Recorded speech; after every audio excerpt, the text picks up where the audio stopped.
Detectives would rule the death of a 28-year-old nurse was an accidental drowning, except everything pointed to murder. But before we get started, welcome to True Crime with Maneater. If you love all things true crime, including missing person cases, cold cases, and just the strange happenings of the world, you've come to the right place. Be sure to subscribe and turn on alerts so you never miss a video upload. Let's get started.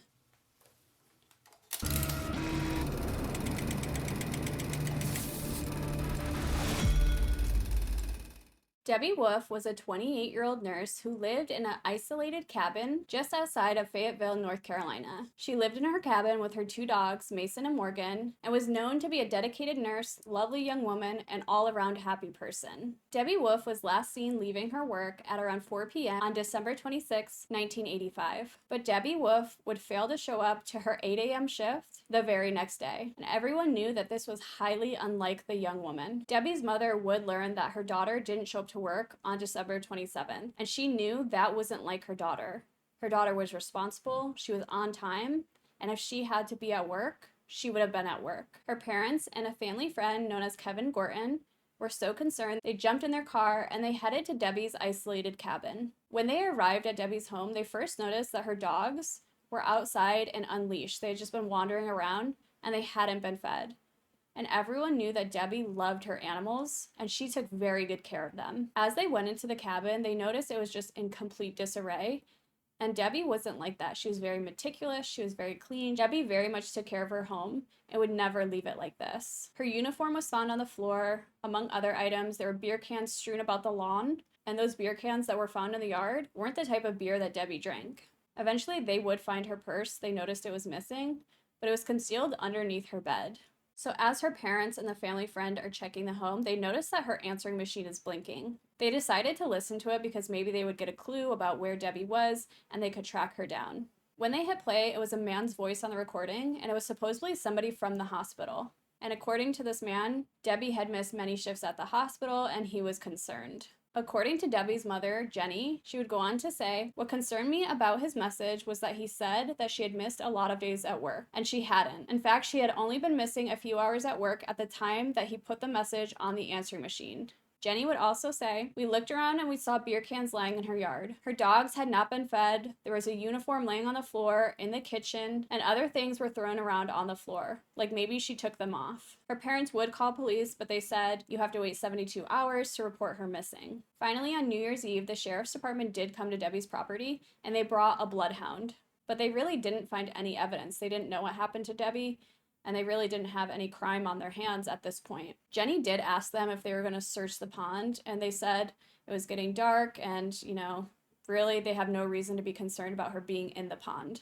This did infuriate Jenny. She thought that the police department was not taking her daughter's disappearance serious, so she would hire a private dive team to go into the pond. I do want to note that the divers that were hired were personal friends of the family. So divers Kevin Gorton and Gordon Childress searched the pond near Debbie's home on New Year's Day in 1986. The men did find 2 sets of foot impressions along the water's bank, and they thought they saw drag marks leading down to the pond and down the pond bank. Gordon would basically follow these footprints until he came to a body in the pond. But what was strange about this is Debbie's body wasn't just in the pond, it was inside of a burn barrel in the pond.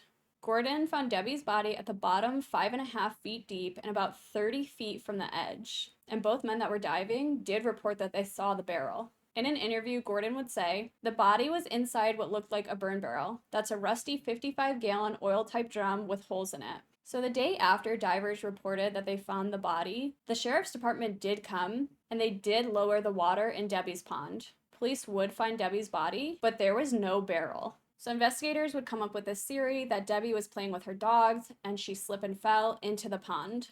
They said that she became disoriented and drowned from immersion syndrome. They also claimed the barrel the divers found didn't exist. But the thing is, a reporter would later look at all of this evidence and would say that Wolfe's body was found in 5.5 feet of water, about 30 feet from the bank of the pond. The water at the edge of the pond was about 1 inch or 2 deep. The bottom had a gentle slope, and the pond was only knee-deep 5 feet from the edge. The reporter would go on to write, "The question Jenny Edwards continues to ask is how Wolfe, who was a good swimmer, ended up 30 feet from the bank. If she happened into the pond accidentally, Edwards insisted she would have immediately turned and walked out. An autopsy would reveal that there was no drugs or alcohol in Debbie's system at the time that she died. And it would also state that she died by an accidental drowning. The thing is, she had like a teaspoon of water in her lungs at the time.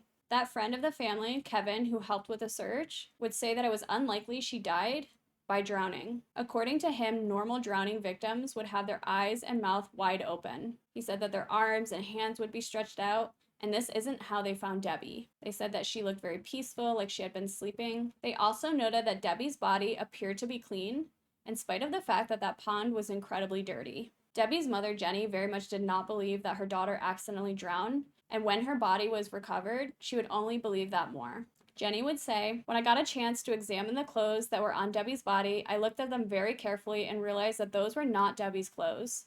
The pants were very, very much too long for Debbie. The bra cup size was 3 sizes too large for her, and around size, it would be 2 sizes too large for her. The shoes, Debbie wore a lady size 7, and these were a men's size 6, which winds up being about 3 sizes larger. And yet, police still claimed this was an accidental drowning." At the hospital where Debbie worked, she was in charge of volunteers. And one of these volunteers had a history of mental illness, and this volunteer bothered Debbie quite a bit. At one point, this volunteer was able to get her home phone and began to call her. He claimed that he knew where she lived, and he threatened her and said that he would come see her. After Debbie's body was found, police did question this person, and supposedly he had an alibi, but refused to take a polygraph test. And then a few days later, he left the state. There was also another volunteer that very much wanted a romantic relationship with Debbie, but she didn't want a relationship with him. And she would tell this volunteer, "I already am interested in somebody, I don't want to have a relationship with you,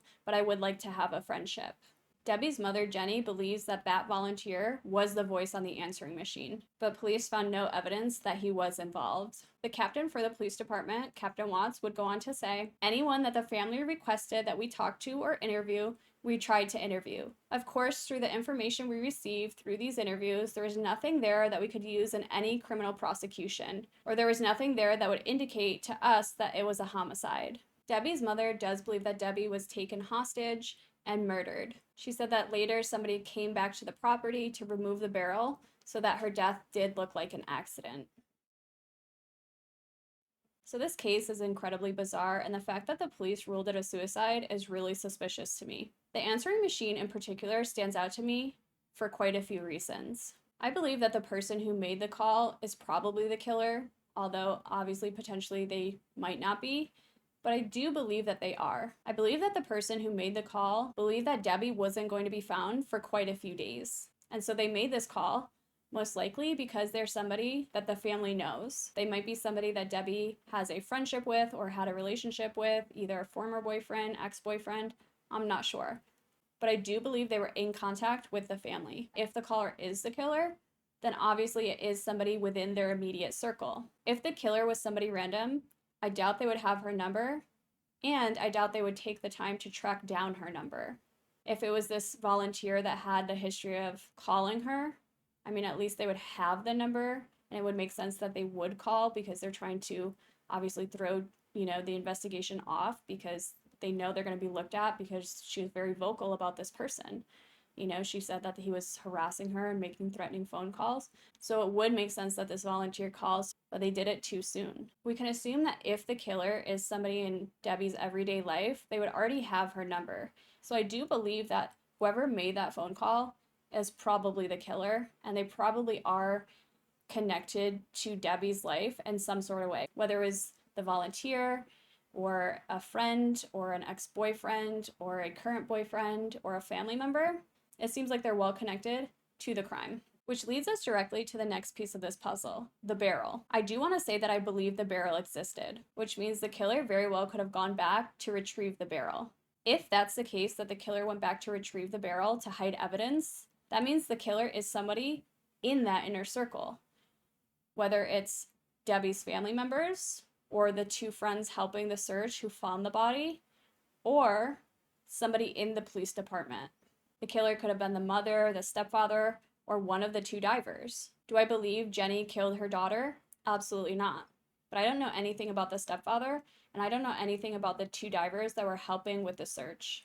And it's not uncommon for killers to insert themselves into investigations so they know what's happening. But I would love to know what is known about them. What were their alibis? Were they questioned extensively? And it seems like the police were very quick to write off some witness statements about this barrel. The police believe that Kevin Gorton and Gordon Childress had seen Debbie's jacket ballooned out from being in the water. But Kevin and Gordon are like, no, that's not what we saw. We saw a barrel. And Jenny claimed that she heard investigators talking about the barrel. They were talking about taking it in for evidence and things like that. And prior to Debbie's disappearance, her and several other friends noted that Debbie did have a barrel like that, and it was being used as target practice at the time. But when Jenny went out there on December 27th, the barrel was gone. But there was still an indentation of the barrel on the ground, meaning it hadn't been gone for very long. I also think it's important to note that the family friend Kevin Gorton, who helped with the search, was living in one of John Edwards' apartments. And John Edwards was the stepfather of Debbie, and he was helping to search the cabin. He was one of the divers.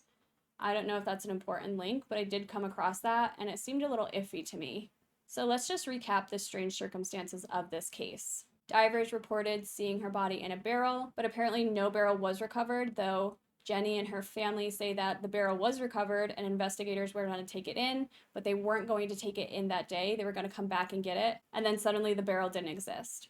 So Jenny firmly believes that they left it there, the killer came back to get it, or somebody in the police department had something to do with disappearing it and decided to tell everybody that it didn't exist. When they went to Debbie's cabin, they did notice that it was just a mess, and it was not like Debbie to leave her home in disarray. Debbie was found wearing clothing that did not belong to her, and interestingly enough, Debbie's car wasn't parked in its usual place.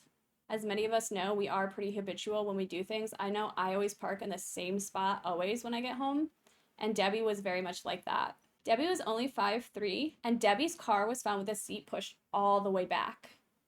Debbie wouldn't have been able to reach the pedals. So it seems like a much taller person had been driving her car. And then we have that strange message on the answering machine from a man who's never been identified, but many believe is the killer. So obviously there are a lot of theories about this case. Many people believe that volunteer was to blame for her murder. Others believe that perhaps a family friend or somebody in her inner circle did kill her. Some even believe that police botched this investigation on purpose and that they were covering up for somebody. And I know that very much comes from the barrel incident. Jenny was very firm that they did find the barrel, and police had been talking about taking it in, obviously, as part of their investigation, but they decided to do it the next day. They weren't taking it that night. And because of that, the barrel was stolen. And then police would say, the barrel didn't exist, which could mean A, they're covering up for somebody, or they made a serious mistake and evidence was stolen and they don't want to take accountability. I do believe Debbie was murdered by somebody she knew, and this very well could have been that volunteer, or this could have been a family friend, or somebody very much closely related to her inner circle. Whether it was a friend or a boyfriend or ex-boyfriend, I don't know. But I would love to know your thoughts on this case. What do you think happened to Debbie? But that's it for today, guys. If you like this video or any other video on my channel, be sure to subscribe and turn on alerts so you never miss a video upload. If there's a case you'd like me to cover, pop it in the comments below, and I'll be sure to get to it. In the meantime, check out some other videos on my channel while you wait for the next upload, and I'll see you then.